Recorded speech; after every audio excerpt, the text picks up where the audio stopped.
ക്രിസ്മസിനും പുതുവർഷത്തിലും നാട്ടിലെത്തി കുടുംബാംഗങ്ങളോട് ഒത്തുചേരാനുള്ള മറുനാടൻ മലയാളികളുടെ ആഗ്രഹത്തെ മുതലാക്കുകയാണ് ബസ്, വിമാന കമ്പനികളും റെയിൽവേയും.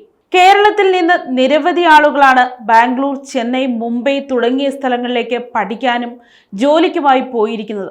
ഉത്സവ സീസണിൽ സ്വകാര്യ ബസ് നിരക്കിലെ വർധന 60 മുതൽ 90% വരെയാണ്.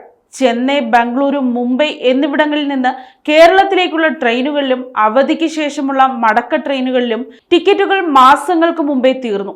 ഇതും ബസ് നിരക്കിലെ കൊള്ളയ്ക്ക് വഴിയൊരുക്കി.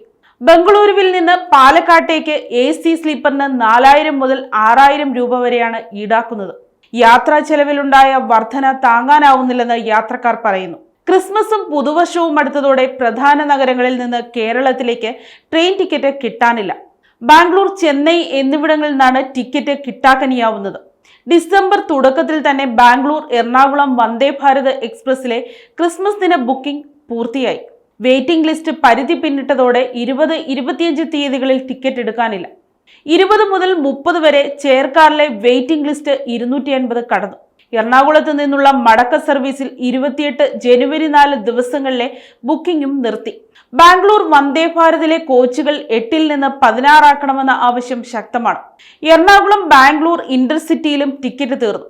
സാധാരണ സർവീസ് നടത്തുന്ന ട്രെയിനുകളിലും റിസർവേഷൻ കോച്ചുകളിൽ സീറ്റ് ലഭിക്കാത്ത സാഹചര്യമാണ്. ക്രിസ്മസ്, പുതുവർഷ തിരക്ക് പരിഗണിച്ച് റെയിൽവേ ബാംഗ്ലൂർ, ചെന്നൈ എന്നിവിടങ്ങളിൽ നിന്ന് സ്പെഷ്യൽ ട്രെയിനുകൾ അനുവദിച്ചിട്ടില്ല.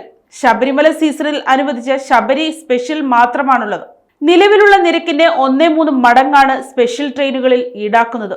ഇത്തരം ട്രെയിനുകളിലാകട്ടെ സ്റ്റോപ്പുകൾ കുറവുമാണ്. News desk, Kottarakkara media.